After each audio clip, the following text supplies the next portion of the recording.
눈앞의 현상이 아닌 그 뒤에 진실을 찾아 나서는 시간. 추격자들 김환 한겨레 21 기자 나오셨습니다. 안녕하세요. 네, 안녕하세요. 예, 어제 3차 마지막 대선 TV 토론회가 있었는데 뭐 난리가 났습니다. 이준석 후보 발언 때문에. 네, 저 진심 진짜 보다가 너무 충격받았습니다.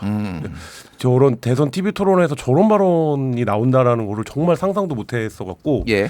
너무 깜짝 놀랐습니다. 일단은 그 발언에 대해서는 저희가 자세히 옮기지는 않겠어요. 네. 다만 좀 맥락이 이게 어떤 거를 지금 하려고 하다가 이 발언이 나왔는지는 좀 설명은 짧게 좀 해주시죠. 네, 뭐 이준석 후보가 오늘도 해명을 했는데 뭐 해당 발언은 일반적으로 인터넷에 있는 발언이라고 이제 지칭을 하긴 했지만 지난번 대선에서 이제 이게 많이 폭로가 됐던 내용인데 이재명 후보의 아들로 추정되는 아이디가 뭐 비슷한 발언을 했었는데 이제 그거에서도 어제 이준석 후보의 발언은 성별을 약간 뒤집었습니다. 그러니까 뒤집은 발언이긴 했는데 어쨌든 이제 그거를 얘기하면서 이게 여성 혐오냐 아니냐 이렇게 이제 권영국 후보한테 질문을 한 거고 권영국 후보도 토론회가 끝나고 밝힌 내용입니다만 토론회 현장에서는 이 발언을 왜 하는지를 아예 의도를 파악하지 못했었다라고 해요. 예. 그러면서 이제 나와서 부적절했다 사퇴하라라는 입장을 내기도 했는데 어쨌든 굉장히 좀 여러 가지 지점에서 충격적인 발언이었고 여러 가지 의미에서 굉장히 부적절하고 불쾌하고 보는 시청자들에 따라서는 모욕감도 느꼈던 그런 발언이었습니다. 예, 어제 TV 토론이 뭐 역대급의 네거티브였다. 뭐 이제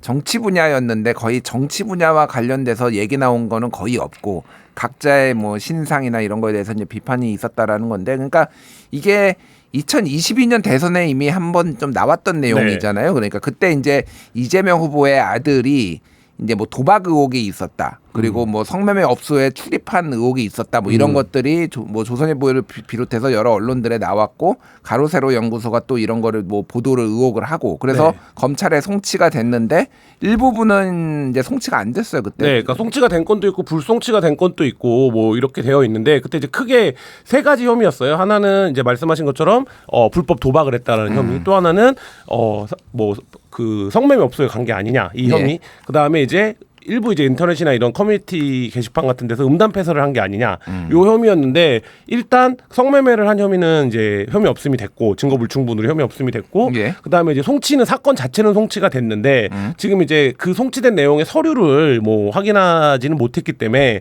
어떤 부분이 이제 말하자면 유죄 혐의로 인정이 된 건지 예. 뭐 이런 부분들은 좀 확인이 안 되어 있는데 실제 어제 이준석 후보가 비틀어서 소개한 표현도 그 표현 같은 경우에는 실제로 한 건지 안 한 건지도 지금 불분명하거든요. 그러니까 누가 했는지, 그러니까 뭐 이 후보의 아들이 진짜 한 표현인지 아닌지도. 예. 그러니까 사실 그렇기 때문에 뭐 이게 진위를 알 수 없는 거고 뭐 그 설령 100번 1000번 양보해서 그렇다고 하더라도 그 발언을 커뮤니티 게시판에서 했던 것과 전 국민이 지켜보는 그 대선 후보 TV 토론에서 공당의 후보가 하는 건 완전히 다른 전파력과 파급력을 갖기 때문에 예. 사실 이제 그런 부분에서 뭐 어떻게 설명을 하더라도 매우 부적절했다 이렇게 보여집니다. 알겠습니다. 그 뉴데일리 보도가 이제 방금 전에 나왔었는데 수원지방법원 형사 38 단독이 지난해 10월 31일 그 이재명 후보의 아들 이동호 씨에 대해서 벌금 500만 원의 약식 명령을 선고를 했는데 이게 정확하게 지금 어떤 내용으로 좀 나온 건지는 조금 이제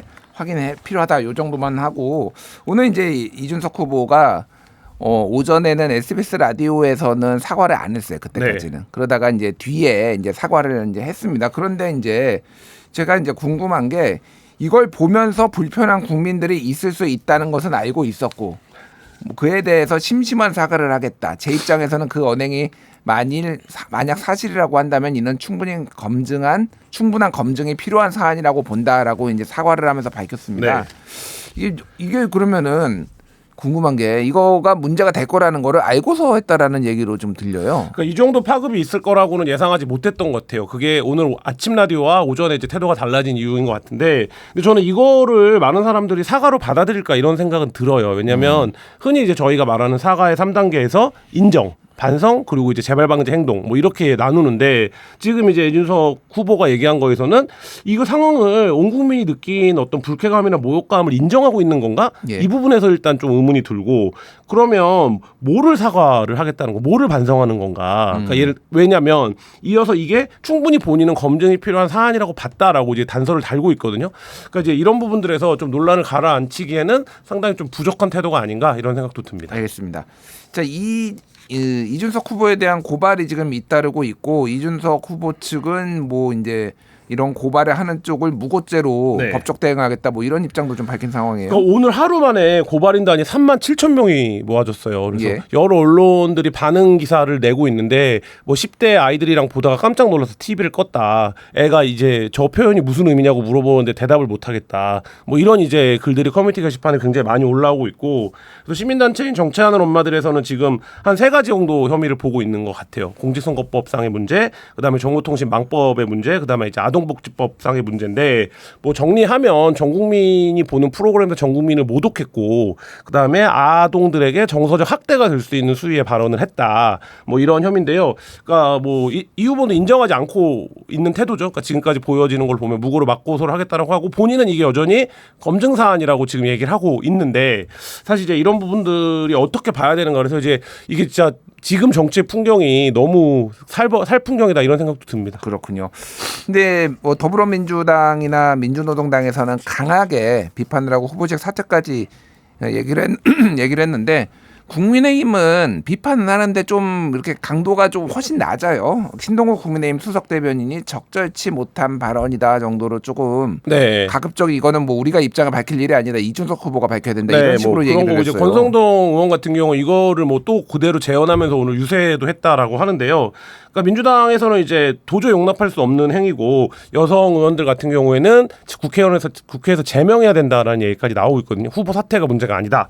뭐 이런 반응도 나오고 있고 그다음에 이제 민주노동당에서도 전 국민을 대상으로 한 성희롱이었다 이런 평가 나오고 있는데 말씀하신 것처럼 국민의 입장에서는 뭐 단일화라든지 지금 여러 가지 뭐 이제 사실상 이제 거의 소멸되는 것으로 보이지만 여전히 남아 있는 단계들이 있기 때문인지 예. 아니면 이게 이제 어쨌든 이재명 후보를 공격하는 주제라고 판단한 것인지 조금 비판 수위가 낮긴 합니다. 그렇군요. 뭐 아직도 단일화 가능성 얘기가 뭐 나오고 있고 지금 사전 투표 이제 당장 몇 시간 있으면 하는데 네. 또 하나는 뭐 그 이재명 후보 어쨌든 이재명 후보로 갈 표를 많이 가져와야 되는데 네. 너무 심하게 공격을 하면은 그 표를 못 가져오는 거 아니냐 뭐 이런 정무적 판단이 있는 거 아니냐 이런 얘기도 있더라고요. 근데 그러니까. 이게 어떤 사안이 선을 넘어버리면 그런 정무적인 판단이라든지 기술적인 고려가 사실 무의미한 사안들이 있거든요, 종종. 예. 근데 저는 이제 이 건에 대한 어떤 국민적 분노나 반감이 그런 수위라고 보기 때문에 이게 공당이라면 마땅히 어떤 뭐 그 후보와의 관계, 그다음에 이제 유불리를 떠나서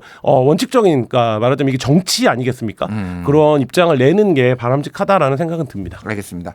자, 공교롭게 토론이 있었던 어제 오후 3시쯤에 뉴스타파에서 이준석 후보에 대한 보도가 있었는데 과거에 이제 성접대 의혹 네. 뭐 이런 게 있었는데 그 김성진 아이카이스트 대표 성접대 의혹이 있었는데 이 뇌물 정황이 담긴 상납 장부를 확보하고도 제대로 수사하지 않았다라는 보도예요. 근데 이 뇌물 장부가 좀 구체적이라서 조금 굉장히 논란이 되고 있더라고요. 네, 이게 굉장히 좀 오래된 사건이고 이준석 후보가 쫓겨났던 바로 그 사건이기도 한데 이게 2013년으로 거슬러 올라가죠. 그러니까 그때 박근혜 정부 당시에 창조경제 1호로 선정됐던 아이카이스트라는 업체의 김성진 대표가 있습니다. 예. 이 김성진 대표가 정재계 유력 인사들한테 그 로비를 하면서 장부를 만들어놨다라는 거예요. 이게 이제 한 총액으로 따지면 뭐 한 25억에서 15억 뭐 이런 상납 금액만 15억이 넘는 장부가 있다는 건데 여기에 이제 이준석 후보가 등장을 하는 건데 2번 등장을 합니다. 2013년 8월 15일 날 숙소 및 접대 요청 새누리당 이준석 의원 유성 리베라 호텔 그리고 가로치고 성접대 130만 원 이렇게 적혀 있어요. 그리고 2013년 8월 22일에는 선물 요청 이때는 배움을 나누는 사람들 이준석 대표용 화장품 세트 450개 900만 원 이렇게 이제 적혀 있는 장부가 있는데 예. 여기에 뭐 이준석 그 후보뿐만 아니라 뭐 이명박 전 대통령, 반기문 전 유엔 사무총장 이런 사람들의 이제 이름도 쭉 있고 내역들이 있다고 하는데 검찰이 이 부분을 제대로 수사하지 않았다. 이거를 이제 뉴스타파가 어제 보도를 했습니다. 그렇군요. 뭐 무슨 이명박 전 대통령에게는 뭐 황금 두꺼비를 네. 선물했다. 워낙 이게 이제 제목 자체가 네. 좀 굉장히 눈에 띄어서 사람들한테 네. 많이 회자가 저는 됐는데 영화 같은 데서 황금 두꺼비는 가끔 나오잖아요. 뭐 예. 은혜 갚는 두꺼비로 소개가 되면서 근데 범죄와의 전쟁 네, 거기에서도 네, 나오죠. 근데 예, 예. 황금 소나무도 있더라고요. 황금 소나무요? 목록에 보니까요. 예. 참 뭐 여러 그러니까 이제 장부가 나온 건데 지금 뉴스타파가 이준석 후보에 대해서 최근에 집중적으로 좀 보도를 하고 있더라고요. 네. 여러 건 뭐 대략적으로 어떤 건지 좀 소개만 해주시죠. 그 2022년에 이 성삼납 관련 문제로 뭐 징계를 받거나 경찰 수사를 받을 당시에 명태균 씨를 통해서 윤석열 그 부부를 상대로 자기를 좀 구명하는 로비를 했다. 이런 이제 말하자면 정황이 담겨져 있는 카카오톡 내용을 보도를 했었고요. 그다음에 이제 지금 계속 문제가 되고 있는 거는 이거죠.